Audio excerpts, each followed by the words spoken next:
আল্লাহ আমার রব, এই রবি আমার সব। দামে দামে তন মনে তারি অনুভব। তোমার দুনিয়াতে আমি যেদিকে তাকাই, অথই নিয়ামতে ডুবে আছি সবাই। পাক পাখালির গানে শুনি তসবি কলরব, তসবি কলরব। আল্লাহ আমার রব, এই রবি আমার সব। আসসালামু আলাইকুম রহমতুল্লাহি বারাকাতুহ। দেশের এবং প্রবাসের সম্মানিত দর্শক শ্রোতা, অনেক অনেক প্রীতি এবং শুভেচ্ছা জানিয়ে শুরু করছি জুমাবারের বিশেষ আয়োজন ভিশন নিবেদিত আপনার জিজ্ঞাসা। আপনাদের সাথে আছি আমি শরীফ বায়েজিদ মাহমুদ। দর্শক, আজও আপনাদের প্রশ্নের জিজ্ঞাসার জবাব দেওয়ার জন্য স্টুডিওতে উপস্থিত রয়েছেন প্রখ্যাত আলেমে দ্বীন, আপনাদের এই কাঙ্ক্ষিত ব্যক্তিত্ব ডক্টর মোহাম্মদ সাইফুল্লাহ। আসসালামু আলাইকুম ওয়া রাহমাতুল্লাহি ওয়া বারাকাতুহু। শেখ, ভালো আছেন? আলহামদুলিল্লাহ, আপনি কেমন আছেন? আলহামদুলিল্লাহ আলা কুল্লি হাল। দর্শক, আশা করছি আপনারা পৃথিবীর যে প্রান্ত থেকে আমাদের সাথে সংযুক্ত হয়েছেন, স্ক্রলে দেখানো নম্বরে আপনাদের একান্ত জিজ্ঞাসাগুলো করবেন এবং মৌলিক প্রশ্ন করবেন। এই মুহূর্তে দর্শক যিনি আছেন, পরিচয় দিয়ে প্রশ্ন করুন। আসসালামু আলাইকুম। ওয়ালাইকুম আসসালাম। আমি আশরাফ সিদ্দিকী, সাভারের জামসিং নবী মাঠ থেকে বলছিলাম। জি, প্রশ্ন করুন। আমার সাহেবের কাছে একটি প্রশ্ন, আরেকটি হচ্ছে জিজ্ঞাসা। প্রথমটি হচ্ছে আমার প্রশ্ন যে পানি থাকার পরও পবিত্র হওয়ার জন্য কি টিস্যু বা ঢিলা ব্যবহার করতে হবে কিনা। আচ্ছা। আর দ্বিতীয়টি হচ্ছে আমার জিজ্ঞাসা যে কোনো ব্যক্তির অবস্থা যখন মুমূর্ষুর মতো হয়, আইসিইউ বা সিসিইউতে ভর্তি রাখা হয়, তখন আমরা দেখি যে সেখানে প্রচার করা হয় যে ব্যক্তিটি মৃত্যুর সাথে পাঞ্জা লড়ছে অথবা মৃত্যুর সাথে লড়াই করছে। আসলে এই ব্যাপারে ইসলাম কি বলে? এটা কি কুফরি কথা নাকি? যদি সাহেব বুঝিয়ে বলতেন। ওকে, ধন্যবাদ ভাই আপনার প্রশ্নের জন্য। খুবই গুরুত্বপূর্ণ দুটি প্রশ্ন করেছেন। সাহেব, প্রথম প্রশ্ন করেছেন পানি থাকার পরও টিস্যু পেপার ব্যবহার করা অপরিহার্য কিনা পবিত্রতার জন্য। না, তাহারাতের আসল হচ্ছে পানি। আল আসলু ফি তাহারাতি আল মা, মানে পবিত্রতা অর্জন করার জন্য মূল উপাদান হচ্ছে পানি। যদি পানি পাওয়া যায় তাহলে আর টিস্যু অথবা ঢিলা অথবা অন্য কিছু ব্যবহার করার প্রয়োজন নেই। এক্ষেত্রে যদি কেউ মানে সতর্কতার কারণে অথবা যদি কেউ প্রয়োজন মনে করেন যে টিস্যু ব্যবহার করে তারপর পানি ব্যবহার করবেন, এটা তার জন্য জায়েজ রয়েছে। জি, কিন্তু এটা বাধ্যতামূলক নয়। পানি তার জন্য মূলত তাহারাতের জন্য যথেষ্ট। নবী সাল্লাল্লাহু আলাইহি ওয়াসাল্লাম যখন পানি পেয়েছেন, মানে যখন রাসূলুল্লাহ সাল্লাল্লাহু আলাইহি ওয়াসাল্লাম এই পবিত্রতা হাসিল করার জন্য পানি পেয়েছেন, তখন ইস্তানজা রাসূলুল্লাহ সাল্লাল্লাহু আলাইহি ওয়াসাল্লাম বিল মা। আয়েশা রাদিয়াল্লাহু বর্ণনা করেন, তিনি বলেন যে রাসূলুল্লাহ সাল্লাল্লাহু আলাইহি ওয়াসাল্লাম সাল্লাল্লাহু আলাইহি ওয়াসাল্লাম পানির মাধ্যমেই মূলত ইস্তিনজা করেছেন। ইস্তিনজাটা পানির মাধ্যমেই হয়। সেক্ষেত্রে রাসূলুল্লাহ সাল্লাল্লাহু আলাইহি ওয়াসাল্লাম পাথর ব্যবহার করেছেন অথবা ঢিলা ব্যবহার করেছেন, টিস্যু তখন ছিল না। এই ধরনের কোনো প্রমাণ আল্লাহ রাসূল সাল্লাল্লাহু আলাইহি ওয়াসাল্লামের কোনো হাদিস থেকে পাওয়া যায়নি। জি। ফলে যারা মনে করে থাকেন যে প্রথমে টিস্যু অথবা ঢিলা ব্যবহার করতে হবে, তারপরে পানি ব্যবহার করতে হবে এবং দুইটা ব্যবহার করাটা সুন্নাহ, এই বক্তব্য শুদ্ধ নয়। আচ্ছা। এই বক্তব্য শুদ্ধ নয়। বরং যদি কেউ প্রয়োজন মনে করেন তাহলে তার জন্য জায়েজ আছে, তিনি মানে ঢিলা অথবা টিস্যু আগে ব্যবহার করতে পারবেন। কিন্তু পানি হচ্ছে তার আসল, পানি হচ্ছে মূল, এবং পানির মাধ্যমে তাহারাত হাসিল করলেই যথেষ্ট হয়ে যাবে। জি, ধন্যবাদ ভাই। আশা করছি প্রশ্নের উত্তর পেলেন। আপনি দ্বিতীয় আরেকটি প্রশ্ন করেছেন। দেখা যায় অনেকে আহত হলে বা ইনজুর হওয়ার পরে জি, মুমূর্ষ অবস্থায়, বিশেষ করে কিছু মিডিয়াতে আছে এই শব্দটা ব্যবহার করে, মৃত্যুর সাথে পাঞ্জা লড়ছে। এই কথাটা কতটুকু মানে ইসলাম সম্মত? না, এই বক্তব্য ইসলাম বা ইসলামী পরিভাষার সাথে সাংঘর্ষিক। মৃত্যুর সাথে পাঞ্জা লড়ছে, এই শব্দগুলো বিবৃতিমূলক শব্দ, পত্রপত্রিকার শব্দ, এটা সাংবাদিকদের শব্দ, ইসলামের শব্দ নয়। জি, না সবাই আবার এটা ব্যবহার করেন না, সবাই করেন মানে এটা ইসলামের শব্দ নয়। কারণ মৃত্যুর সাথে পাঞ্জা লড়ার মতো শক্তি কারণে মানুষের কোনো ক্ষমতা নেই। আর মৃত্যু এমন একটি বিষয় যে এটি নির্দিষ্ট সময় অবধারিত। ওয়াল মাউতু বিআজালিহি ওয়া ইনদাহু আজালুন মুসাম্মা, আল্লাহ তাআলার কাছে নির্দিষ্ট সময় রয়েছে। ওয়া ইযা জা আজালুহুম লা ইস্তাখিরুনা সাআতান ওয়া লা ইস্তাকদিমুন। সুতরাং ওই নির্দিষ্ট সময় যদি তার আসে, সেটা 1 সেকেন্ড আগানোর সুযোগ নেই, 1 সেকেন্ড পেছানোর সুযোগ নেই। তাই যারা এই বক্তব্য দিয়ে থাকেন তারা যেহেতু মৃত্যুর এবং মানে এই যে অবস্থা, এই অবস্থা সম্পর্কে প্রকৃত ঈমানের ক্ষেত্রে তাদের ঘাটতি রয়েছে। বিবৃতিমূলক শব্দ, সাংবাদিক অথবা পত্রপত্রিকার শব্দ, এটা মোটেও গ্রহণযোগ্য নয় এবং ইসলামী বক্তব্য নয়। ওকে, ভাই আশরাফ, আশা করছি দুটি প্রশ্ন উত্তর পেলেন। আর অনুরোধ করব, যারা এই শব্দটি প্রয়োগ করি আমরা মিডিয়ার জগতে, পত্রপত্রিকায় বা টেলিভিশনে, এক্ষেত্রে বন্ধুদের অনুরোধ করব, আজকে তো শায়েখের মাধ্যমে জানা গেল, এই জানার পরে আমরা এই শব্দটি যাতে পরিহার করি, আল্লাহ আমাদেরকে সেই তৌফিক দান করুন। দর্শক আছেন, আসসালামু আলাইকুম রহমতুল্লাহ, পরিচয় দিয়ে প্রশ্ন করুন। হ্যালো, আসসালামু আলাইকুম। ওয়ালাইকুম আসসালাম, একটু জোরে বলবেন। জি জি জি, আমি পটুয়াখালী বাউফল সানেশ্বর গ্রাম থেকে মোহাম্মদ ওমর ফারুক বলছি। জি ওমর ফারুক ভাই বলুন। হ্যাঁ, আমি আপনাদের নিয়মিত শ্রোতা। আমি সবসময় আপনাদেরকে প্রশ্ন করি এবং আপনাদের উত্তর পেয়ে আমি উপভোগ করি, সবসময় খুব উপকৃত হইতেছি। জি ধন্যবাদ, জন্য আপনাদেরকে প্রতি কৃতজ্ঞ। আমার আজকের প্রশ্ন, আমরা যারা ছোটবেলায় আমাদের পিতামাতা আমাদের প্রতি যে লালন পালন করে বড় করে তুলেছেন, এরপর যখন পিতামাতা বৃদ্ধ বয়সে তাদের সেবা যত্ন, তাদের সকল দেখাশোনা যদি আমরা ঠিকমতো করি, এর ফজিলত কি হতে পারে? আর যে সন্তান তার পিতামাতার প্রতি খেয়াল নেয় না এবং দেখাশোনা করে না, খাওয়ান খোরাক দেয় না, তাদের কি ধরনের শাস্তি হতে পারে? ওকে ওকে, ধন্যবাদ ভাই। ভাই ওমর ফারুক, আপনি বাউফল সেই পটুয়াখালীর থেকে সম্ভবত, জি আপনি ফোন করেছেন এবং আপনি যে আমাদের সাথে নিয়মিত আছেন, আসলে আপনাদের জন্যই তো এই অনুষ্ঠান। আপনারা উপকৃত হচ্ছেন, এটা জেনে আমাদের ভালো লাগছে। আমরা নিঃসন্দেহে এর থেকে যা যা খায়াত পাবো। জি, আপনি প্রশ্ন করেছেন যে ছোটবেলায় পিতামাতা আমাদেরকে লালন পালন করে বড় করেন, কিন্তু পিতামাতার অনেকে সেবা যত্ন করেন, যথার্থভাবে করেন, তাদের জন্য কি ফজিলত, আর যারা করেন না তাদের জন্য কি শাস্তি রয়েছে? এখানে আমি দুটি কথা বলবো, এটা অনেক লম্বা একটি আলোচনা। আপনি যে প্রশ্নটি করেছেন এটা দীর্ঘ আলোচনার দাবি রাখে। জি, বাকি এই দীর্ঘ আলোচনা আমি এখানে যেতে পারছি না, যেহেতু আমাদের সময় লিমিট। জি জি জি, তাই আমি প্রথম যে কথাটি বলবো সেটা হচ্ছে, ইসলামের মূলনীতি হচ্ছে আল জাযা মিন জিনসিল আমাল। আল্লাহ তাআলা আল্লাহর বান্দাকে আল্লাহ রাব্বুল আমিন প্রতিদান দিবেন তার আমল অনুযায়ী। অবশ্যই। যিনি পিতামাতার খেদমত করেছেন, পিতামাতার সেবা যত্ন করেছেন, পিতামাতার প্রতি সদ্ব্যবহার, ভালো ব্যবহার আচরণ করেছেন, খুব ভালো করে খেয়াল করুন, আল্লাহ রাব্বুল আলামিন তাকে ওই দুনিয়াতেই ওই ধরনের খেদমত, ওই ধরনের জাযা দিবেন তার সন্তানদের দ্বারা। হ্যাঁ, ওই তার সন্তানরা তাকে আচরণ করবে, সন্তান যদি না করে সন্তানের সন্তানরা করবে, সন্তানরা যদি না করে আত্মীয় স্বজন না করে আত্মীয়ের বাইরের লোকরা তার করবে, অবশ্যই দুনিয়াতে সেটা পাবেই। যেহেতু হাল জাযাউল ইহসান ইল্লাল ইহসান, যেহেতু সে ভালো কাজ করেছে, আল্লাহ রাব্বুল আলামিন ওই ভালো কাজের প্রতিদান, আল্লাহ তাআলার সুন্নাহ হচ্ছে যে আল্লাহ সুবহানাহু ওয়া তাআলা ভালো কাজের প্রতিদান ওই ভালো কাজের মাধ্যমেই আল্লাহ রাব্বুল আলামিন দেবেন। সুতরাং এখানে প্রথম দুনিয়াতে তিনি যেটা আছে সেটা পেয়ে যাবেন।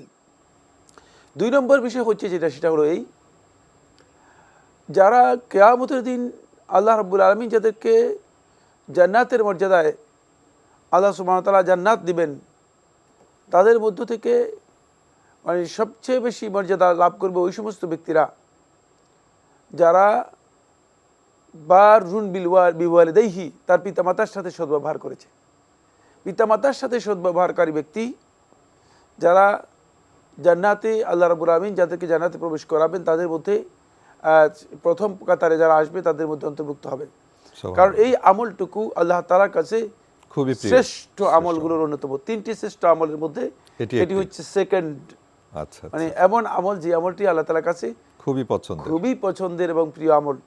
সুতরাং তিনি আল্লাহ তাআলার কাছে মর্যাদার দিক থেকে এমন একটি মর্যাদায় পৌঁছবেন যে মর্যাদা কিয়ামতের দিন তিনি আল্লাহ তাআলার কাছে লাভ করবেন, যেটা অন্য কেউ লাভ করতে পারবে না।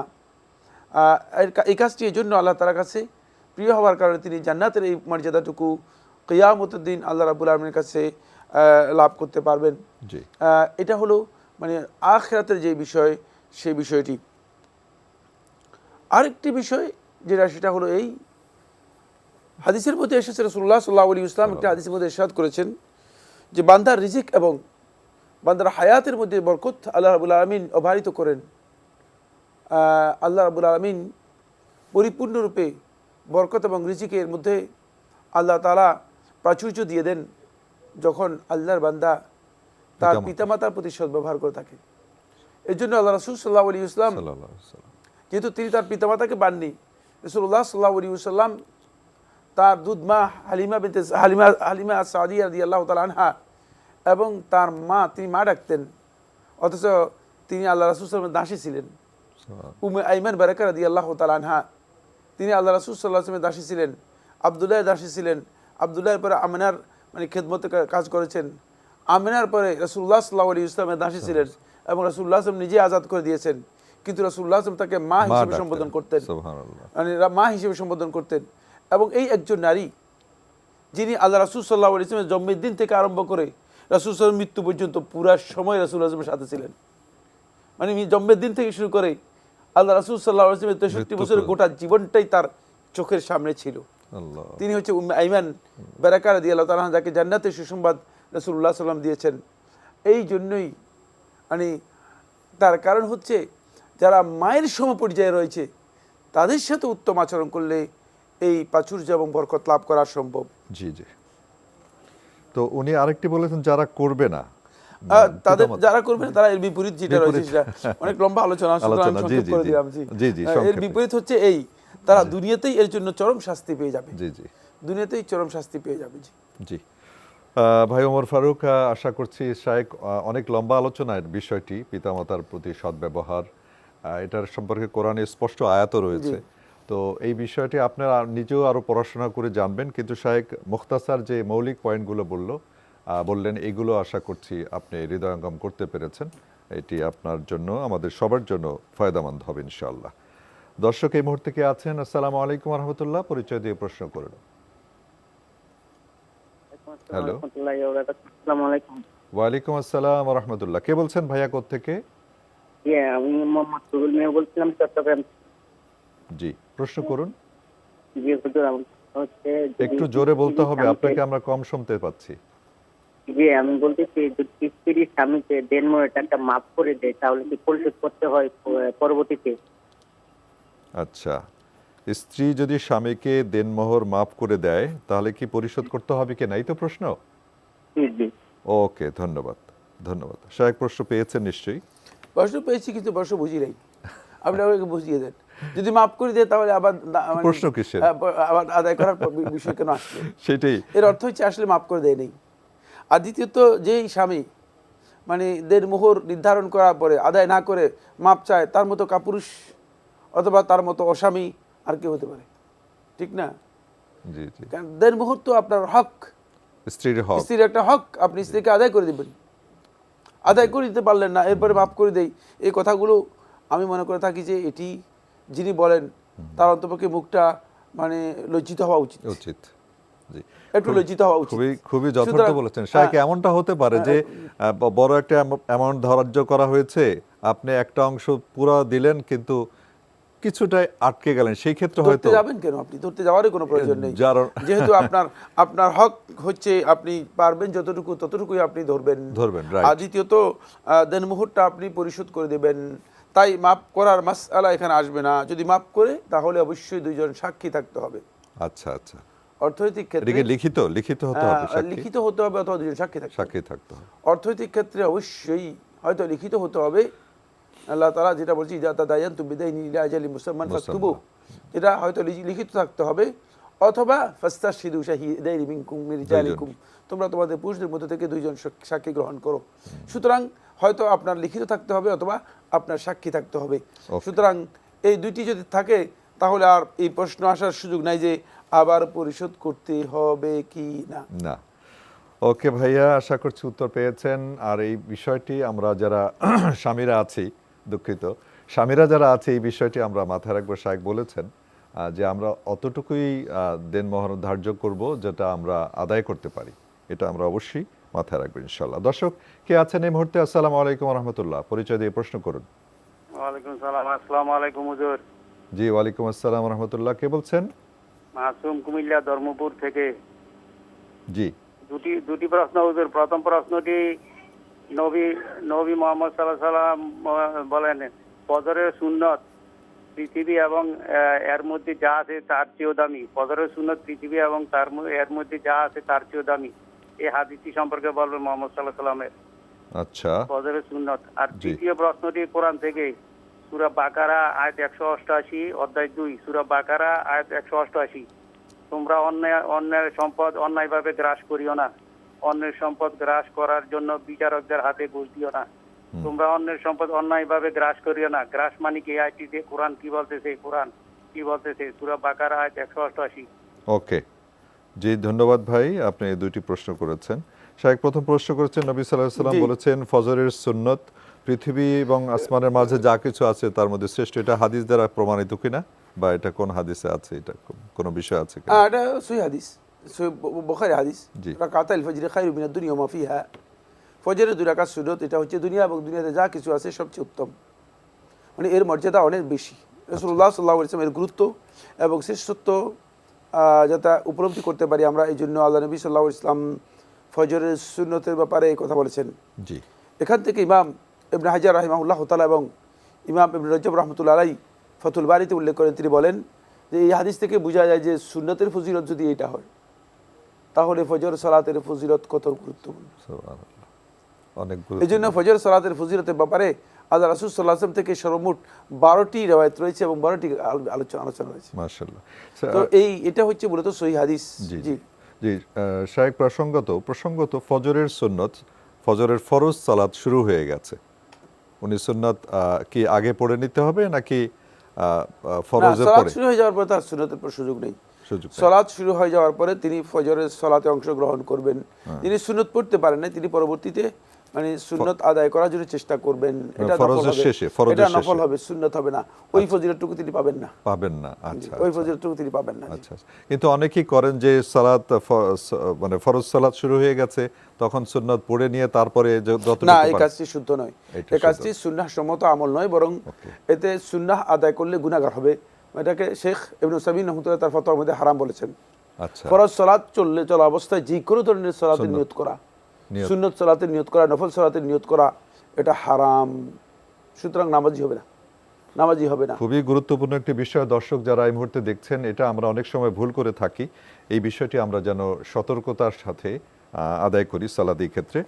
উনি আরেকটি প্রশ্ন করেছেন, সূরা বাকারার 188 নম্বর আয়াতে বলেছেন, কি গ্রাস সম্পর্কে বলেছেন। ওয়ালা তাকুলু আমওয়ালাকুম বাইনাকুম বিল বাতিল ওয়া তুদলু বিহা ইলাল হুকাম, জি, জি। এই আয়াত উল্লেখ করেছেন। জি, জি। কি এখানে তেমন কোনো ওয়ালা তাকুলু গ্রাস, আপনি ওই বাংলা অনুবাদ করেছেন তো, বাংলায় পড়েছেন জন্য বুঝেন নাই আপনি। হ্যাঁ। ওয়ালা তাকুলু আমওয়ালাকুম বাইনাকুম বিল বাতিল, তোমরা নিজেদের মাঝে পরস্পর অন্যায়ভাবে মানুষের সম্পদ ভক্ষণ করো না। হ্যাঁ, গ্রাস ভক্ষণ করো ট্রাস না। কিছু না। এই গ্রাস মানে হচ্ছে এই ভক্ষণ করা। হ্যাঁ। হ্যাঁ, সেটাই। এটা হলো আপনি একজনের সম্পদ অন্যায়ভাবে নিজে আত্মসাৎ করে গ্রহণ করে নেবেন, এটা আপনার জন্য হারাম। খুব সহজ কথা। ভক্ষণের একার্থবোধক মানে অন্যরকম আরেকটি শব্দ, প্রতিশব্দ আর কি। জি, জি, ঠিক জি। আছে, যে ধন্যবাদ দর্শক, আশা করছি আপনার দুটি প্রশ্ন উত্তর পেয়েছেন। কে আছেন এই মুহূর্তে? সালাম আলাইকুম রহমতুল্লাহ। আসসালামু আলাইকুম। ওয়ালাইকুম আসসালাম। আমার প্রশ্ন দুটি। কে বলছিলেন? আমি নাহার মালিবাগ থেকে বলছি। যে একটু আপনাকে কম শুনতে পাচ্ছি। আমি সম্মানিত প্রোডিউসারকে অনুরোধ করব ভলিউমটা একটু বাড়িয়ে দেওয়ার জন্য, আমরা কম শুনতে পাচ্ছি। জি বলুন। হ্যাঁ, আমার দুটি প্রশ্ন। জি বলুন। আমরা যে অনেক সময় রাস্তাঘাটে ফকির দেখি, ঠিক আছে, এদেরকে দান করি, কিন্তু এরা তো কোনো নামাজ কালাম পড়ে না। আচ্ছা। বা এখন তারপরও দেখি, কিন্তু মন থেকে একটা প্রশ্ন জাগে যে এরা তো নামাজ কালাম পড়ে না, এদেরকে দান করতেছে, এটা ঠিক আছে কিনা, তার থেকে মসজিদে দান কি বেশি উত্তম কিনা, আচ্ছা। একটি প্রশ্ন। আরেকটি প্রশ্ন, জি বলুন। আমাদের বাসার নিচে আশেপাশে অনেক মাদ্রাসা দেখি, ইদানিং 2-3 বছর যাবত এগুলো অনেক মাদ্রাসা হয়ে গেছে, প্রায় 8-10টার মতো। আচ্ছা। এখন এখানে যে মেয়েদেরকে যে শিক্ষাটা দেয়া হচ্ছে, শুধু তো শ্রবণ, লিখন, পঠন, শ্রবণ, তিনটাই তো শিক্ষার অংশ। জি। হাফিজি মাদ্রাসাগুলো বিশেষ করে, এখন এই শিক্ষার পর এই মহিলাগুলা, এরা তো সমাজের তো কোনো ভূমিকায় আসতেছে না, এটা শুধুমাত্র পড়ার পরে এরা সংসার জীবনে চলে যাচ্ছে। এরকম শিক্ষা কি, আর এবং এগুলো হচ্ছে আরব বিশ্বের অর্থায়নে পরিচালিত, এরকম শিক্ষা কি আমাদের আদৌ কোনো প্রয়োজন আছে কিনা, আমার মনের একটি প্রশ্ন। ধন্যবাদ। আচ্ছা, ধন্যবাদ বোন, আপনি দুটি প্রশ্ন করেছেন গুরুত্বপূর্ণ। শায়খ প্রথম প্রশ্ন করেছেন, রাস্তাঘাটে অনেক ফকির আছেন যারা ভিক্ষা করেন, কিন্তু তারা সালাত পড়েন কিনা উনি কনফিউজড তো, কিন্তু এদেরকে দান করলে কোনো ফায়দা হবে কিনা? দান করলে ফায়দা হবে সবাইকেই, ফকির হোক ফকির না হলেও দান করলে ফায়দা হবে। ফায়দা হবে না কেন? হ্যাঁ, আপনি তো দানই আপনি করছেন। দান করেছেন, আপনি তো তার কাছে বিনিময় চান নাই। সেটাই। লা নুরিদু মিনকুম জাযাআন ওয়ালা শুকুরা জি, ইন্নামা নুতইমুকুম লিওয়াজহিল্লাহ। আমরা তো কেবল আল্লাহ সন্তুষ্টির জন্য তোমাদের দিচ্ছি। যদি আল্লাহ সন্তুষ্টির জন্য আপনি দান করেন, যদি আল্লাহ সন্তুষ্টির জন্য আপনি খাওয়ান, আল্লাহ সন্তুষ্টির জন্য যদি আপনি তাকে কোনো কিছু দেন, সেটা আপনি এর জন্য যদি দুনিয়ার কোনো প্রতিদান, দুনিয়ার কোনো সম্মান, দুনিয়ার কোনো মর্যাদা, প্রশংসা কোনোটাই আপনি কাঙ্ক্ষিত মানে আপনার আকাঙ্ক্ষা না থাকে, তাহলে আপনার দান অবশ্যই মূল্যায়িত হবে।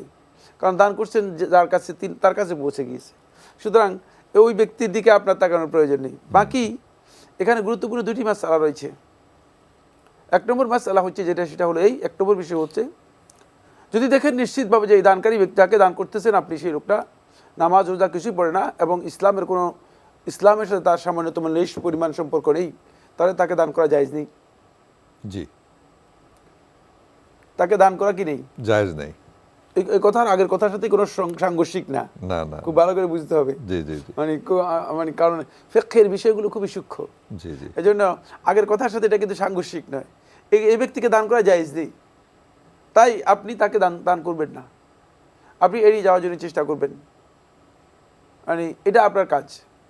কিন্তু যদি দেখেন যে এমন যে একজন ব্যক্তি নামাজ রোজা হজ জাকাত এগুলো করে কি করে না আপনার জানা নেই, কিন্তু তার স্বাভাবিক অবস্থা হচ্ছে মানবেতর জীবনযাপন করতেছে, বলতেছে ভাই 2 দিন না খেয়ে আছি, আপনি তাকে মৃত্যু বলার সুযোগ নেই। সেটাই তো, মৃত্যু বলতে হলে দলিল লাগবে, জি জি, বলে তুমি মিথ্যা বলতেছো, না ঠিক না? আপনি কিসের ভিত্তিতে বলবেন তাকে মিথ্যা বলতেছো? আপনি দেখতে পাচ্ছেন তার 2টা পা নাই, আপনি তাকে বলে তুমি কাজ করে খাও না কেন? এটা তো খুবই, আপনার যদি 2টা পা না থাকতো তাহলে আপনি কি করতেন? জি, যদি এই ধরনের মানবিক একটা অবস্থা হয়, মানবেতর অবস্থা, তাহলে সেক্ষেত্রে আপনি দান করবেন তাকে। ওকে, দান করাটাই আপনার জন্য সঙ্গত। জি কারণ হলো তাকে সহযোগিতা করাটা এই দুনিয়ার জীবনের জন্য খুবই গুরুত্বপূর্ণ। জি, কারণ ওই ব্যক্তি তো আসলে হাত পাততে পারে, মানে ওই ব্যক্তি শুধুমাত্র আল্লাহ না করুক, ঢাকা শহরের ব্যাপারটা ভিন্ন, কিছু সংখ্যক ব্যবসায়ী ভিক্ষুক আছে যারা পেশাদার, হ্যাঁ, অনেকটা দেখা যাচ্ছে যে পেশাভিত্তিক মানে ভিক্ষাবৃত্তি করতেছে। এটা চক্র আছে, চক্র আছে, বাকি অনেকেই আছে যারা অভাবের কারণেই আসলেই মানুষের কাছে হাত পাতে। যদি অভাবের কারণে কোনো ব্যক্তি মানুষের কাছে হাত পাতে, তাহলে তাকে আপনি দান করতে পারেন, এতে কোনো ধরনের বাধা নেই। জি জি, উনি আরেকটি প্রশ্ন করেছেন যে উনি দেখেন যে ওনার বাসার আশেপাশে অনেকগুলো মাদ্রাসা আছে যেখানে শুধুমাত্র মেয়েদের কথা উনি স্পেশালি বলেছেন, হাফিজি পড়ানো হয় বা নাজারা পড়ানো হয়, কিন্তু সমাজে এরা কোনো রোল প্লে করতে পারে না। তো ওনার বক্তব্য হচ্ছে, এই জাতীয় শিক্ষা দিয়ে কি যারা সমাজে কোনো রোল প্লে করতে পারে না, এই জাতীয় শিক্ষা দিয়ে কি কোনো ফায়দা আছে? প্রথম কথা হচ্ছে মানে শিক্ষা যেটা কোরআন এবং হাদিসের শিক্ষা, সেক্ষেত্রে আলহামদুলিল্লাহ, সেক্ষেত্রে এই শিক্ষা গ্রহণ করা এবং দেয়া এটা খুবই গুরুত্বপূর্ণ বিষয়, এটাকে ক্ষুদ্র করে দেখার কোনো সুযোগ নেই। জি, কিন্তু এর মধ্যে যদি কোনো ঘাটতি থাকে, এর মধ্যে যদি কোথাও কোনো কমতি থাকে, সেটাকে আপনি কমপ্লিমেন্ট করা, এটাকে আপনি মানে পরিপূর্ণতা দান করা, এটা হচ্ছে মানে আপনার দায়িত্ব, আপনার বা আমাদের দায়িত্ব, সমাজের দায়িত্ব। সমাজের লোকগুলো যারা আছে, মানে তারা শিক্ষা নিয়ে আসলে কি চিন্তা করে। এই যে আপনি বলেছেন যে আমাদের গলিতে 8-10টা মাদ্রাসা রয়েছে, মানে এক গলির মধ্যে 8-10টা মাদ্রাসা কেন দরকার কি? এর অর্থ হচ্ছে এই যে শিক্ষা নিয়ে আসলে মানুষের কোনো চিন্তাই নেই। আর 2 নম্বর একটা কথা বলেছেন যেটা আপনার বক্তব্যের মধ্যে রং ইনফরমেশন, সেটা হচ্ছে এগুলো আরো বিশ্বের অর্থায়নে পরিচালিত হয়, মিথ্যা কথা। এই বক্তব্য আপনি ডাহা মিথ্যা একটা অভিযোগ দিয়েছেন। এই দেশে এই ধরনের কোনো মাদ্রাসা আরব বিশ্বের অর্থায়নে পরিচালিত হয় না, এটা কিন্তু আমাদের দেশের লোকদের মানে একটা ডাহা মিথ্যা মানে অপবাদ অথবা মিথ্যা ধারণা, জি, ধারণা প্রসূত বক্তব্য। জি, কারণ আরব বিশ্বের অর্থায়নে এই ধরনের মাদ্রাসা পরিচালিত হয় না। জি, হ্যাঁ, কোনো ব্যক্তি যদি ব্যক্তিগতভাবে কারো কাছ থেকে টাকা নিয়ে আসে, আপনার কাছ থেকে টাকা নিয়ে আসে, সেটা ভিন্ন কথা। সরকারি কিন্তু অর্থায়ন না। আরব বিশ্বের অর্থায়নে এই ধরনের প্রতিষ্ঠান পরিচালিত হয় না। ওকে, বাকি কোরআন এবং হাদিসের শিক্ষা যদি দেওয়া হয় থাকে, সেটা নিষেধ করার কোনো সুযোগ নেই। সেটা নিষেধ করার সুযোগ নেই যদি কেউ যদি কোরআন শিক্ষা গ্রহণ করেন। কিন্তু এই ক্ষেত্রে যদি কোনো ঘাটতি থাকে, কোনো কমতি থাকে, তাহলে সেটা তাদেরকে পরামর্শ দেওয়া যেতে পারে, সেটাকে পরিবর্তন করা যেতে পারে। আর এই কথাও পরিপূর্ণ সঠিক নয়, অথবা আদৌ কি আপনি কোনো গবেষণার মাধ্যমে বলেছেন কিনা তারা সমাজে কোনো রোল প্লে করতে পারছে না, এটাও একটু যাচাই বাছাই হওয়া এটা দরকার। আদৌ কি গবেষণা হয়েছে কিনা, বা আপনি কি মানে বলেছেন কিনা, নাকি এটা আপনার দাবি? আমি তো মনে করে থাকি যে তাদের সমাজে রোল অনেক বেশি, তাদের সমাজে রোল অনেক বেশি। কারণ তারা মুসলিম নারীদের মাঝে ইসলাম নারীদের কাছে যা দাবি করে সেই কথাগুলো পৌঁছানোর মতো ক্ষমতা রাখে, সেই মানে শিক্ষা তাদেরকে দেওয়া হচ্ছে, যেটা দরকার নেই সমাজে রোল প্লে করার জন্য। মানে যেই রোল সমাজে নারীদের কাছে চায় না, নারীদের সেই রোল হয়তো তারা দিতে পারবে না। জি, সেটা ইসলামও তার কাছে দাবি করে নাই। ইসলাম তার কাছে দাবি করে নাই যে সে এসে রাস্তাঘাট তৈরি করবে, না, এটা চেয়েছে নাকি? হ্যাঁ, এটা তার দায়িত্ব না, এটা তার এটার দায়িত্ব, জন্য আলাদা এটার জন্য আলাদা ডিপার্টমেন্ট রয়েছে। ইসলাম আলাদা আলাদা লোকদেরকে দায়িত্ব দিয়েছে।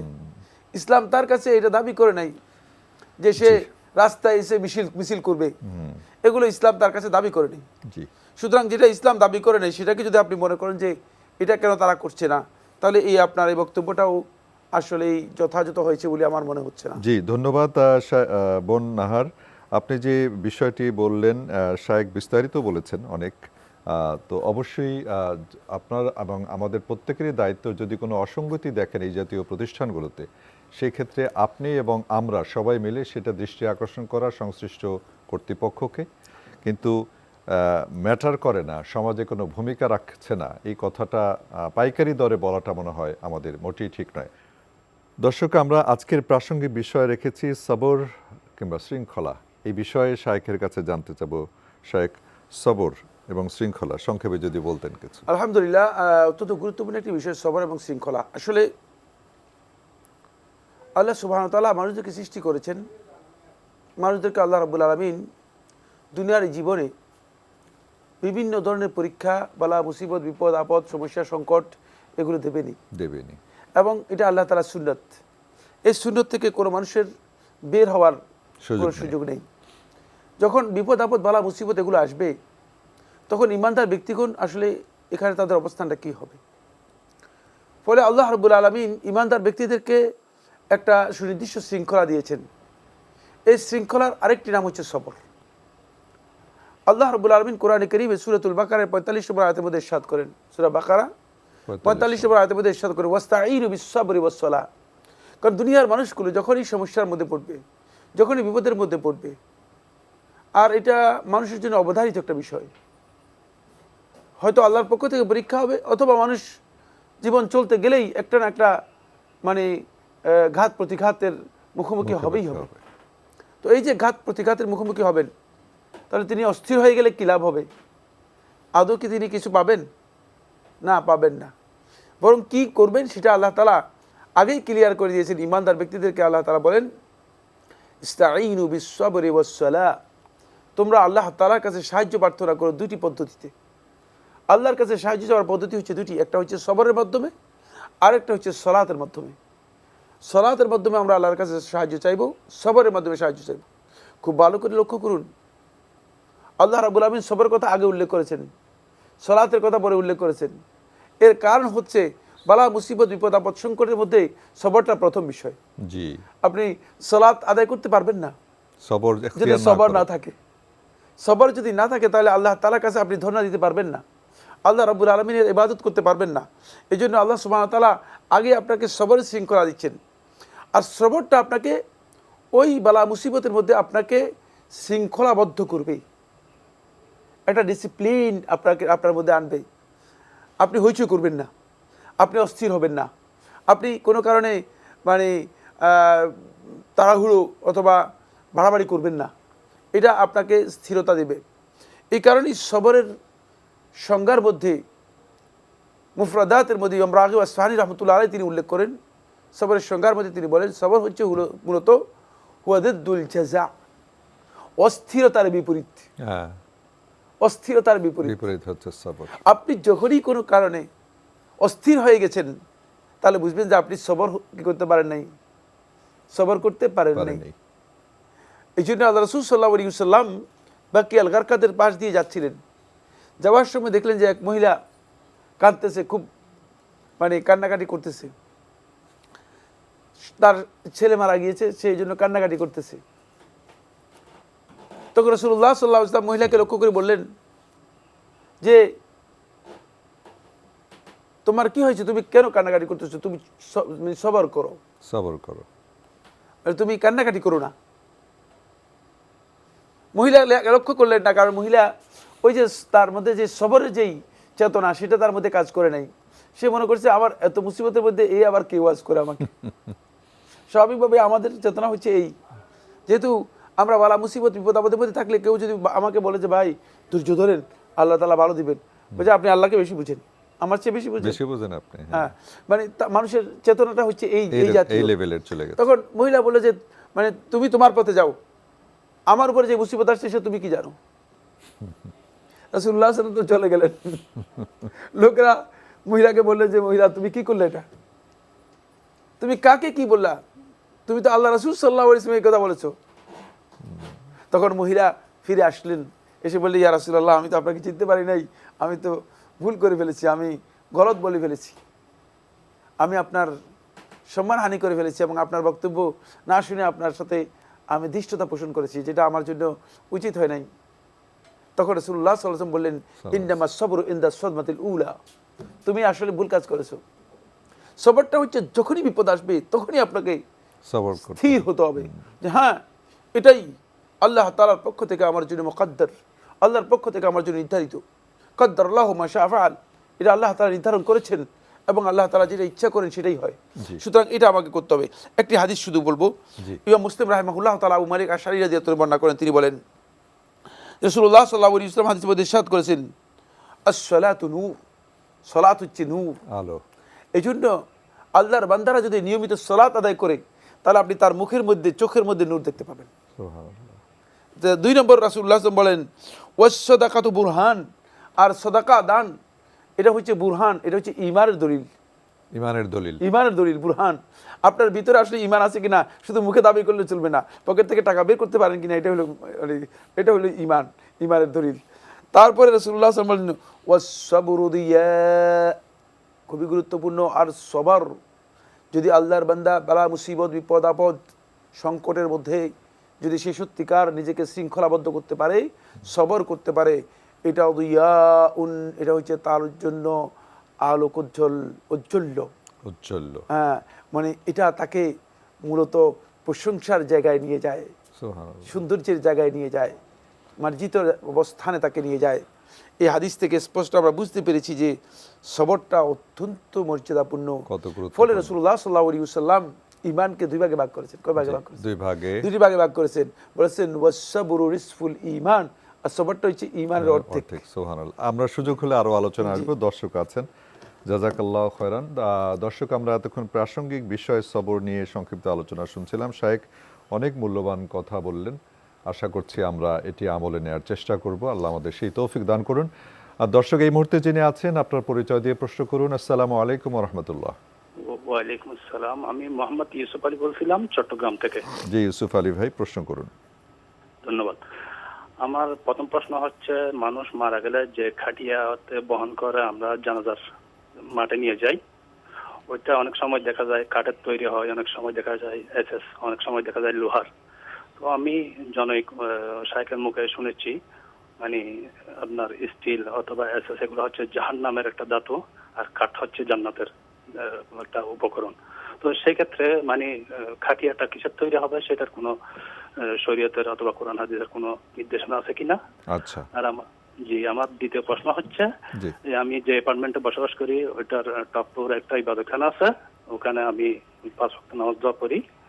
তো তো ওখানে দেখা যাচ্ছে যে অনেক সময় আমার অন্যান্য মুসল্লি ভাইরা দুনিয়াবি কথাবার্তা বলে, একজন একজনের সাথে উচ্চস্বরে কথাবার্তা বলে। তো সেই ক্ষেত্রে মসজিদের ভিতর আসলে অনেক সময় শুনেছি মসজিদের ভিতর যদি কথাবার্তা বলা হয় 40 বছরের কবুল হওয়াই বা নষ্ট হয়ে যাবে। সেক্ষেত্রে ইসলাম কোরআন হাদিসের আলোকে কি বলে আমি জনাব ধন্যবাদ। জি ধন্যবাদ, ধন্যবাদ।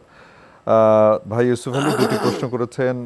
মানুষ মারা গেলে খাটিয়াতে করে কফিনকে নিয়ে যাওয়া হয়, কেউ কোনো খাটিয়া থাকে লোহার তৈরি, কোনো থাকে কাঠের। তো এই ক্ষেত্রে আসলে কোনটা ব্যবহার করা উত্তম বা এই বিষয়ে উনি জানতে চেয়েছেন। না, খাটিয়ার মধ্যে লোহা, এসএস অথবা কাঠ কোনোটাই এর মধ্যে বাধ্যতামূলক বিষয় না। খাটিয়াটা হচ্ছে বাহন বা ওসাইল যেগুলো আছে, মাধ্যম যেগুলো আছে, উপায় উপকরণ, এগুলো বৈধ। জি, এক্ষেত্রে আপনি যে বক্তব্য দিয়েছেন, কোনো মৌলবী যদি এটা বলে থাকেন, তিনি আন্দাজ এর বক্তব্য দিয়েছেন, নিজের পকেট থেকে বলেছেন। আচ্ছা, এটা এই কোরআন এবং হাদিস থেকে বলেন নাই, কোরআন হাদিস থেকে বলেন নাই, এই বক্তব্য গলত। ওকে, খাটিয়া কাঠের হতে হবে, এই ধরনের কোনো শরঈ নস নেই। সময়ের প্রেক্ষাপটে পরিবর্তন হতে পারে, সময়ের প্রেক্ষাপটে পরিবর্তন হতে পারে, সুতরাং কাঠেরই হতে হবে, এই বক্তব্য আলেমদের কাছ থেকে সাব্যস্ত হয়নি। জি, শুকরিয়া। এরপরে দ্বিতীয় প্রশ্ন করেছেন, উনি যেখানে বসবাস করেন, যে ফ্ল্যাটে, সেখানে ওনাদের নামাজের ব্যবস্থা আছে ওয়াক্তিয়া সালাতের। সেখানে দেখা যায় অনেক সময় যখন মুসল্লিরা আসে বা ফ্ল্যাট ওনাররা বা তাদের সন্তানরা আসে, অনেকে দুনিয়াবি অনেক কথাবার্তা বলে থাকেন। তো এই বিষয়ে মাসালা উনি জানতে চেয়েছেন। এই দুনিয়াবি কথাবার্তা বললে নাকি কত বছরের একটা সংখ্যা বললেন, যে তার ইবাদত বন্দেগী নষ্ট হয়ে যাবে বা এরকম কিছু একটা বললেন। এই বিষয়ে মাসালা কি বলে? ওই কথাটাই দরকার ছিল, ওই লাস্টের কথাটা আমার প্রয়োজন ছিল, বুঝতে পেরেছেন? আমি বলি যে লাস্টের কথাটা আমি ক্লিয়ার শুনি নাই, ওইটাই। মানে এই বক্তব্য শুদ্ধ নয়, এটি একটি মিথ্যা, একটি জালিয়াতি হাদিস, জালিয়াতি হাদিসের নামে জালিয়াতি করা হয় থাকে। মসজিদে যদি মানুষের মাসলাহাতে বলা হয় তাই কোনো কথা, তাহলে এটা জায়েজ, প্রয়োজনের, খুবই প্রয়োজনীয়। না, মানুষের মাসলাহাতে আপনি একজন ব্যক্তির কল্যাণে যদি কথা বলেন, তাহলে এটা ভালো কথা। জি, অবশ্যই সেটা তো বলতে হবে। আর আপনার কল্যাণে যদি বলে থাকেন, সেটাও ভালো কথা। আচ্ছা, সুতরাং এটা মসজিদের মধ্যে বলা জায়েজ। তো মসজিদের মধ্যে কথা না হলে কোথায় কথা হবে, ঠিক না?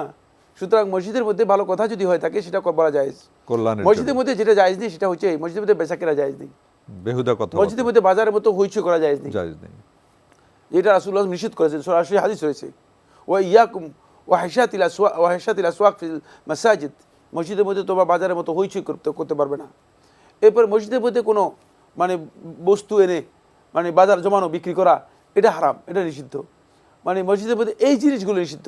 কিন্তু মসজিদের মধ্যে যদি মানুষের কল্যাণে যদি কোনো বক্তব্য দেওয়া হয়, মানুষের কল্যাণে যদি কোনো মানুষ কোনো কথা বলে থাকেন, অথবা একজন ব্যক্তি যদি আরেকজন ব্যক্তিকে কোনো কারণে তার দুনিয়াবি কোনো বিষয়ে পরামর্শ দিয়ে থাকেন অথবা কাউন্সেলিং করে থাকেন, সবটাই জায়েজ। জি, শুকরিয়া ভাই ইউসুফ আলী, আশা করছি উত্তর পেয়েছেন। এই পর্যায়ে দর্শক যিনি আছেন, পরিচয় দিয়ে প্রশ্ন করুন। আসসালামু আলাইকুম। হ্যালো, আসসালামু আলাইকুম। দর্শক আছেন আমাদের সঙ্গে? আসসালামু আলাইকুম। ওয়ালাইকুম আসসালাম রাহমাতুল্লাহ। কে বলছেন? আমি মাহবুবুল হাসান বলছি, ঢাকা থেকে। জি জি, প্রশ্ন করুন ভাই।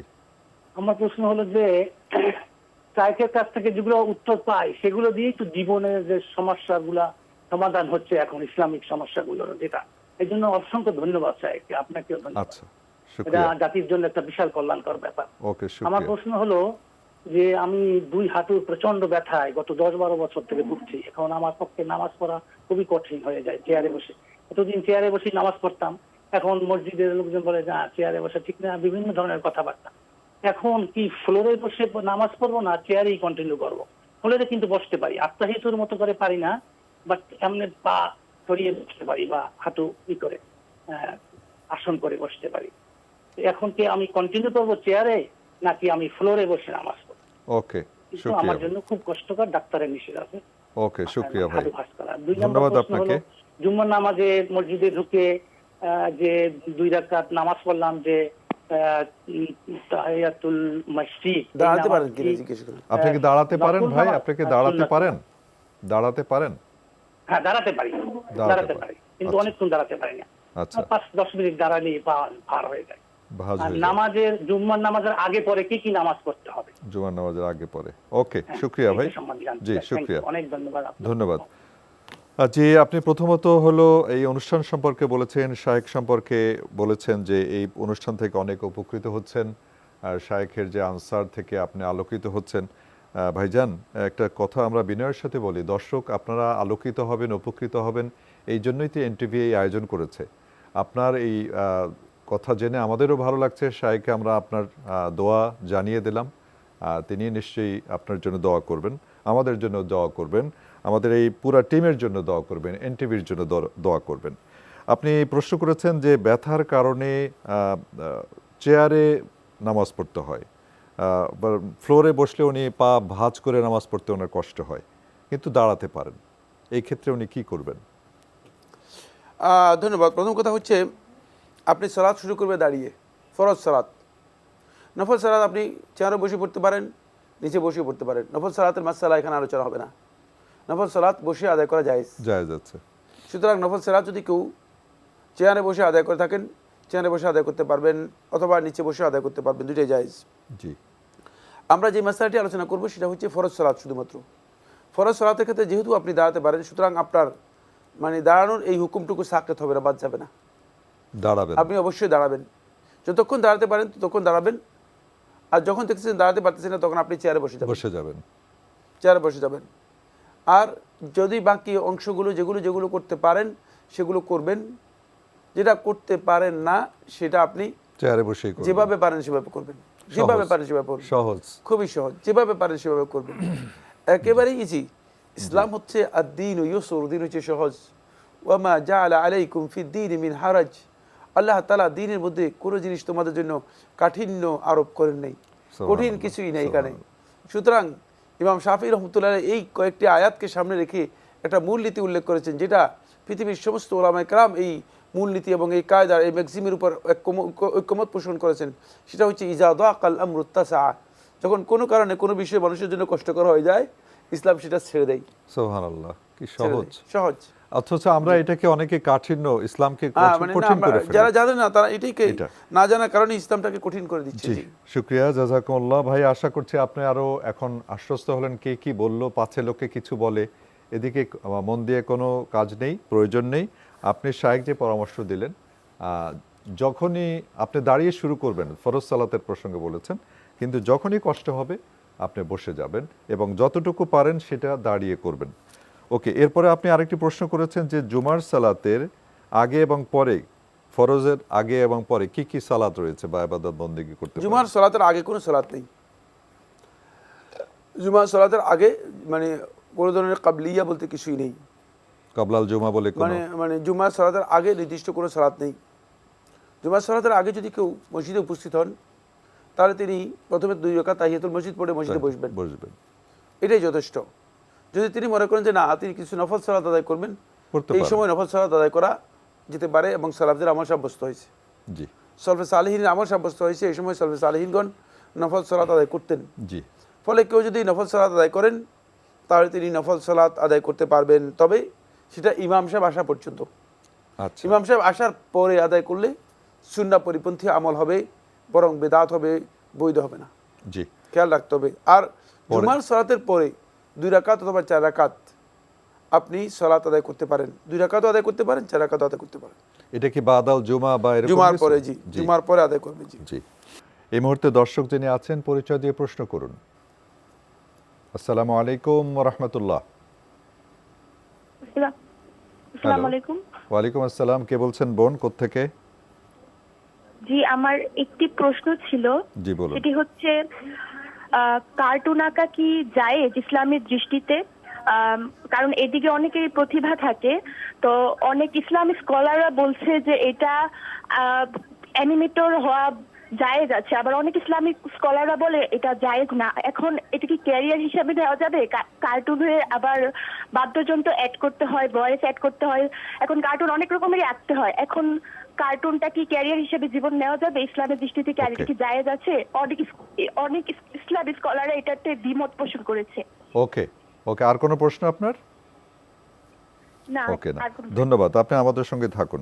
শায়েখ, উনি একটি খুব সমসাময়িক প্রশ্ন করেছেন কার্টুন আঁকা কি জায়েজ কিনা, কোনো ওলামার বিপক্ষে মতামত দিয়েছেন, কারণ এখানে ভয়েস ডাব করতে হয়, ব্যাকগ্রাউন্ড সাউন্ড ডাব করতে হয় ইত্যাদি বিষয় রয়েছে।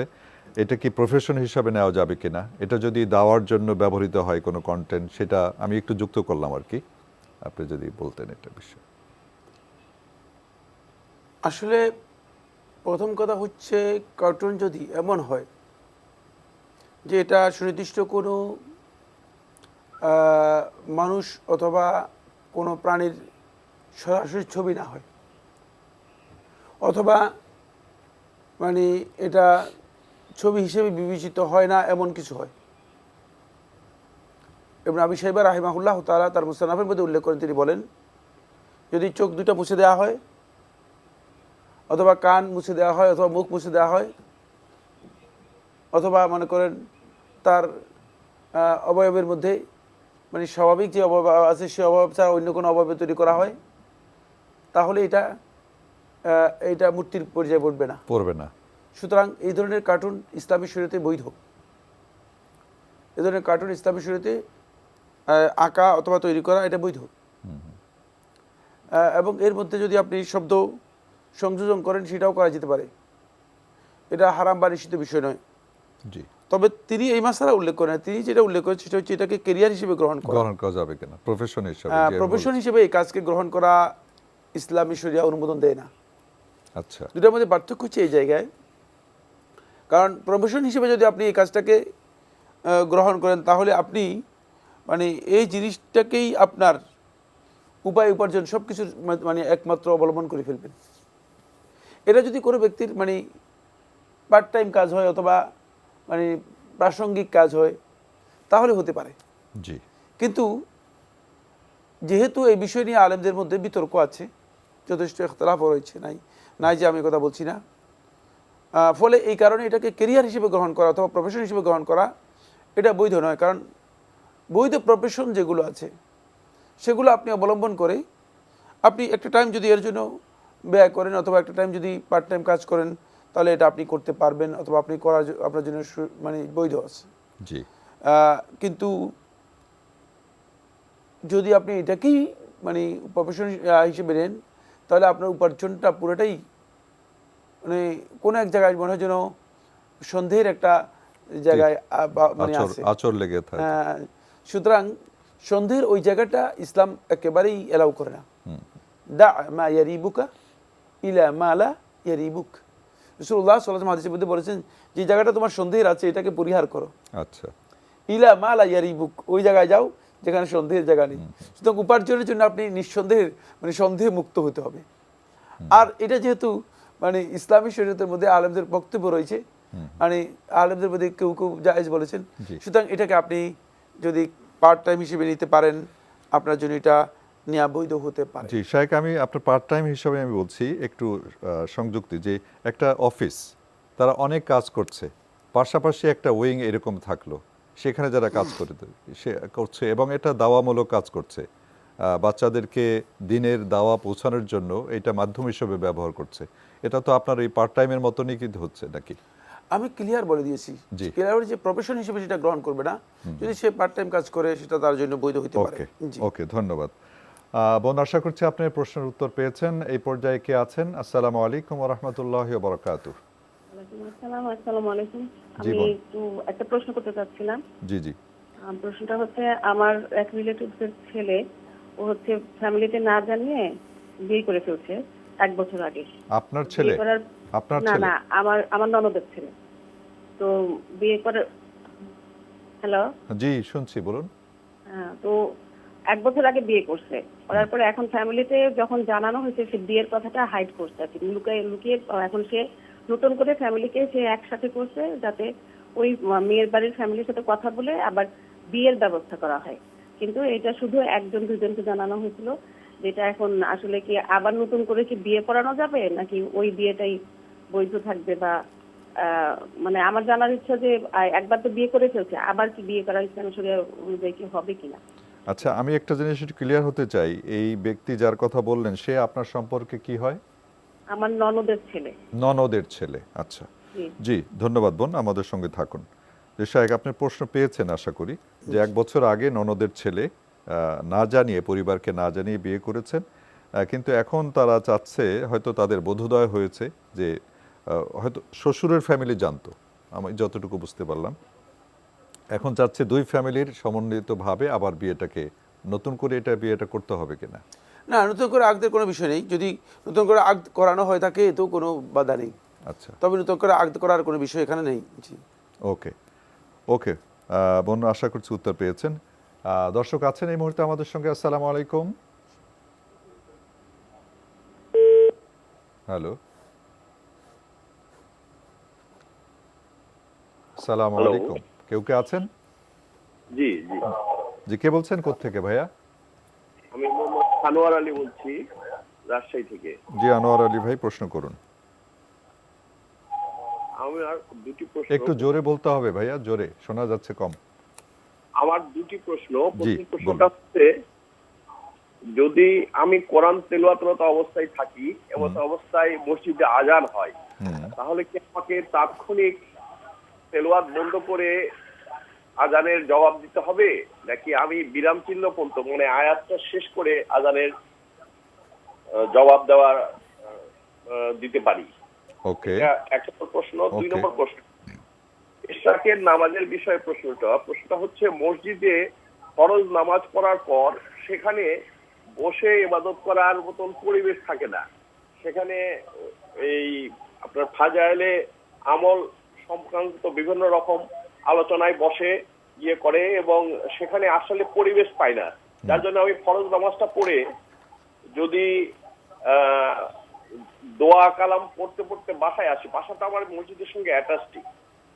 আচ্ছা, আমি বাসায় এসে বাসায় এক জায়গায় বসে কোরআন তেলাওয়াত করি, এবং দোয়া যেগুলো মাসনুন দোয়া আছে সেগুলো পড়ার পর যদি সময় হলে ইশরাক করি, তাহলে কি আমি যে একই স্থানে বসে পড়ার যে মর্তুবা, সেই মর্তুবাটা পাবো কিনা? ওকে, আমরা আপনার প্রশ্ন পেয়েছি ভাইয়া, প্রশ্ন পেয়েছি আনোয়ার আলী ভাই। যে শায়েখ, উনি প্রথম প্রশ্ন করেছেন, কোরআন তেলাওয়াত করছিলেন, এমত অবস্থায় আজান হয়ে গেছে মসজিদে, আজানের জবাব দেওয়ার জন্য উনি কি তেলাওয়াত কন্টিনিউ করে বা পজ দিয়ে জবাব দেবেন, নাকি পরে জবাব দিলেও হবে? কোরআন তেলাওয়াত করছেন অবস্থায় আপনি কোরআন তেলাওয়াতের আয়াত শেষ করে তারপরে আজানে জবাব দেবেন। মানে তাৎক্ষণিকভাবে কোরআন তেলাওয়াতে স্টপ করে দিয়ে আপনার আজানে জবাব দিতে হবে, এটা বাধ্যতামূলক। আচ্ছা, আপনি যতটুকু আয়াত তেলাওয়াত করেছেন এই আয়াতের লাস্ট পর্যন্ত যাবেন, তারপর আপনি আজানের জবাব দিবেন, এবং আজানের জবাব দেওয়ার পরে তারপর আবার কোরআন তেলাওয়াত করবেন। সুতরাং এটা খুব সহজ বিষয়, এটা কঠিন কোনো বিষয় নয়। ওকে। আর মানে তবে আপনি ডিলে করতে পারবেন না যে আমি সূরা শেষ করি তারপরে একসাথে আজানের জবাব দিব না, সেটা নয়। এটা হচ্ছে আপনি মানে হয়তো আয়াতের একটা অংশ তেলাওয়াত করেছেন, কমপ্লিট করতে পারেন নাই, ওই আয়াতটুকু কমপ্লিট করে তারপর আপনি আজানের জবাব দেবেন। জি, যেখান থেকে আজান পাচ্ছেন ওখান থেকেই জবাব দেবেন? শুরু থেকে আজানের জবাব দেবেন, শুরু থেকে দেবেন। ওকে। আপনি দ্বিতীয় প্রশ্ন করেছেন ইশরাকের সালাত সম্পর্কে, যে অনেক সময় উনি বলেছেন যে ইশরাকের সালাতের জন্য ওনার মসজিদটা হচ্ছে ওনার বাসা লাগোয়া, বাসার সাথে অ্যাটাচড, এরকম ওনার ভাষ্য বোঝা গেল। তো এই সময় অনেক সময় দেখা যায় যে পরিবেশ থাকে না, ওই যে ফাজাইল আমল টামল ইত্যাদি আলোচনা করা হয়। পরিবেশ না থাকার কারণ কি? ফাজাইল আমলের সাথে আপনি সেখানে না গেলে হয়, দূরে থেকে হয়তো পারেন, দূরে আপনি যেখানে আছেন সেখানে বসে থাকবেন। ফাজাইল আমলের লোক ফাজাইল আমলের জায়গায় যাবে। সুতরাং আপনি আপনার জায়গায়, আপনি সালাতের মুসাল্লায় আপনি বসে থাকবেন। যারা ফাজাইল আমলের কাজ করতেছেন তারা ফাজাইল আমলের কাজ করবেন, আপনি আল্লাহর বান্দা হিসেবে আল্লাহর জিকির করবেন।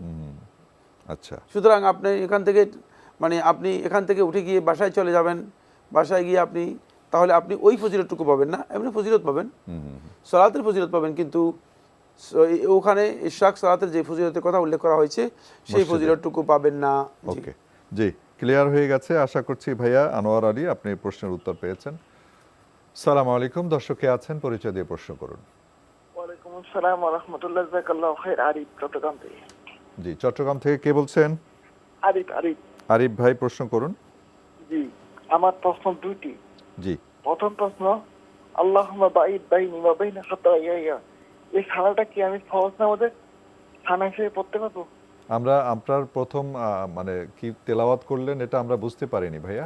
এটা একটা সানা, আল্লাহুম্মা বাইদ বাইনি ওয়া বাইনা খাতায়ায়া কামা বা'আতা বাইনাল মাশরিকি ওয়াল মাগরিব। জি জি জি জি এবার বুঝতে পেরেছেন শাইখ। জি আরেকটি প্রশ্ন হলো আল্লাহুম্মা খিরলি ওয়াখতারলি, মানে এটা কি প্রশ্নটা কি? প্রশ্ন কি আগেরটা যে বললেন এবং এটা দুইটা যে আরবি বলছেন প্রশ্নটা কি আপনার? না এটা প্রশ্ন না, ফরজ নামাজের মধ্যে পড়তে পারবো কিনা? ফরজ নামাজে? হ্যাঁ জি। ফরজ নামাজে সালাতের ভিতরে এগুলো পড়তে পারবে কিনা? জি না, আরেকটা প্রশ্ন, এই দোয়াটা কখন পড়বো? আল্লাহুম্মা খিরলি ওয়াখতারলি, এটা কখন পড়বেন? জি আল্লাহুম্মা গফিরলি, আল্লাহুম্মা খিরলি ওয়াখতারলি, আচ্ছা খিরলি ওয়াখতারলি, আল্লাহুম্মা খিরলি ওয়াখতারলি, ফিজলি ওয়াস্তাগলি। জি জি। আসসালামু আলাইকুম। ওয়ালাইকুম আসসালাম। শাইখ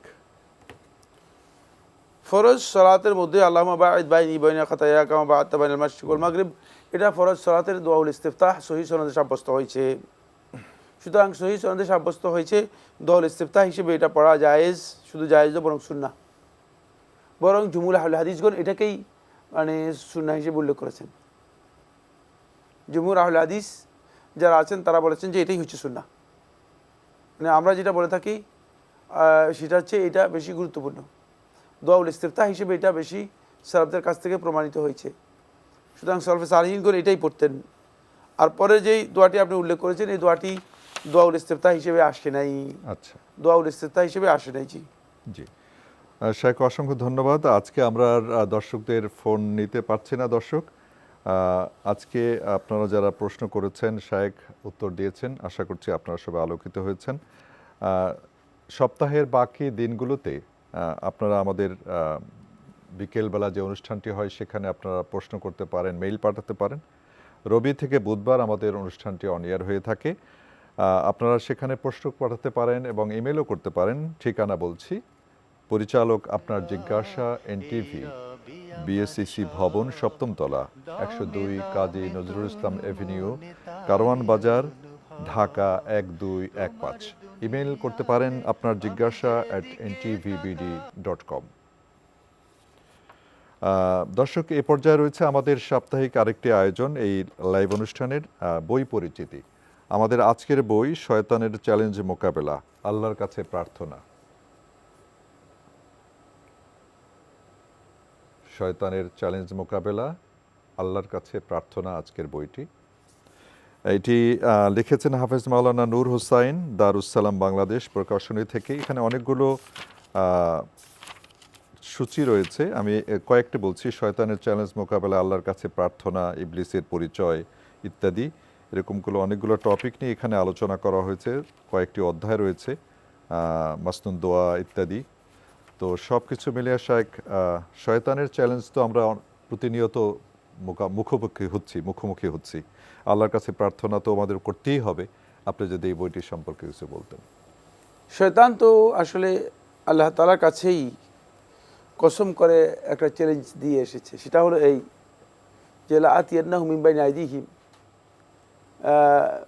আইদিহিম ওয়া আরজুলিহিম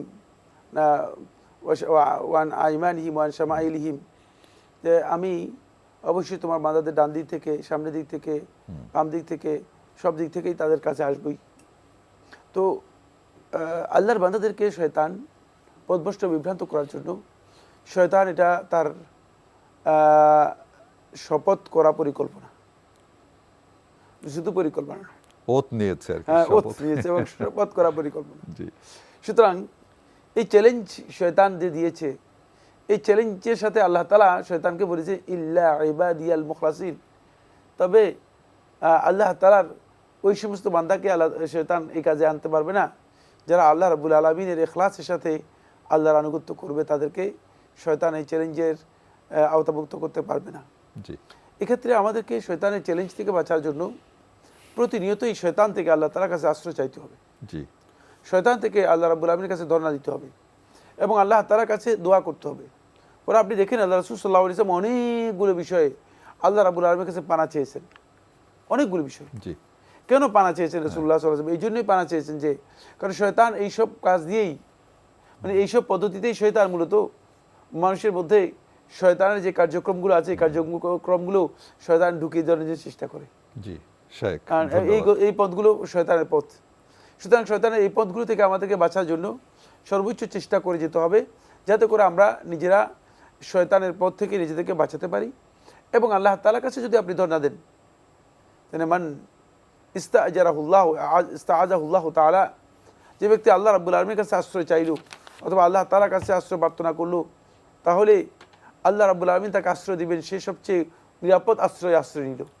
এই জন্য নিরাপদ আশ্রয় যদি আপনি নিতে চান, তাহলে একমাত্র দোয়ার মাধ্যমে, এটা হচ্ছে আল হাসনুল হাসিন, এটা হচ্ছে মানুষের জন্য সুরক্ষিত দুর্গ। সুরক্ষিত দুর্গ, এই সুরক্ষিত দুর্গে আমাদেরকে যদি অবস্থান নিতে পারি, তাহলেই শয়তানের চ্যালেঞ্জ থেকে আমরা নিজেদেরকে রক্ষা করতে পারবো। আমিন, আল্লাহ কবুল করুন। দর্শক, এই বইটি আপনারা যারা সংগ্রহ করতে চান, দারুস সালাম বাংলাদেশ এই প্রকাশনীর, ফোন নম্বর বলছি 01975819869। আবার বলছি 01975819869, এই নাম্বারে আপনারা যোগাযোগ করতে পারেন। দর্শক, আজকে আমরা বিদায় নেব। যাওয়ার আগে বলছি, এই অনুষ্ঠানটি আপনারা অনলাইনেও দেখতে পারেন, www.ntvbd.com, এখানে আপনারা দেখতে পারেন। এছাড়া আমাদের ভেরিফাইড ফেসবুক পেজ রয়েছে, সেখানেও, ইউটিউবেও দেখতে পাবেন। শাইখ, দীর্ঘ সময় যাবত আপনি দর্শকদের অনেকগুলো প্রশ্নের উত্তর দিলেন, বই সম্পর্কে আলোচনা করেন। আল্লাহ রাব্বুল আলামিন আপনাকে এর উত্তম জাযা খায়ের দান করুন। হ্যাঁ, ধন্যবাদ আপনাকে। সুন্দরভাবে আপনি আজকে এই প্রোগ্রামের উপস্থাপনা করেছেন এবং দর্শকদের প্রশ্নগুলো আপনি খুব সুন্দরভাবে প্রেজেন্ট করতে পেরেছেন। বারাকাল্লাহু ফিকুম ওয়া জাযাকুমুল্লাহ খাইর। আল্লাহ সুবহানাহু ওয়া তাআলা আপনাকে দুনিয়া এবং আখিরাতে সর্বোচ্চ মর্যাদা দান করুন। আমিন। শুকরিয়া, জাযাকুমুল্লাহ খাইরান। দর্শক, আপনারা যারা এতক্ষণ আমাদের সঙ্গে ছিলেন, আপনাদেরকে অসংখ্য ধন্যবাদ জানাচ্ছি। দর্শক, আমরা আজকে যে বিষয়গুলো আলোচনা করেছি, শায়েখ উত্তর দিয়েছেন, এর অনেকগুলো বিষয় কিন্তু আমরা কম বেশি জানি, কিন্তু আমাদের একটি গলত, সেটি হচ্ছে আমরা আমলে কম নেই, বলি অনেক বেশি কিন্তু আমল করি কম। আল্লাহ রাব্বুল আলামিন যেন আমাদের সেইগুলো জানলাম সেগুলো পরিপূর্ণভাবে আমল করার তৌফিক দান করেন। আজকে বিদায় নিচ্ছি, দেখা হবে ইনশাআল্লাহ আগামী কোনো অনুষ্ঠানে। সে পর্যন্ত মহান আল্লাহ রাব্বুল আলামিন আপনাদের প্রত্যেককে ভালো রাখুন, সুস্থ রাখুন নিরাপদে। আসসালামু আলাইকুম ওয়া রাহমাতুল্লাহি ওয়া বারাকাতুহু। আমার রব, এই রবি আমার সব, দামে দামে তন মনে তারি অনুভব। তোমার দুনিয়াতে আমি যেদিকে তাকাই, অথই নিয়ামতে ডুবে আছি সবাই।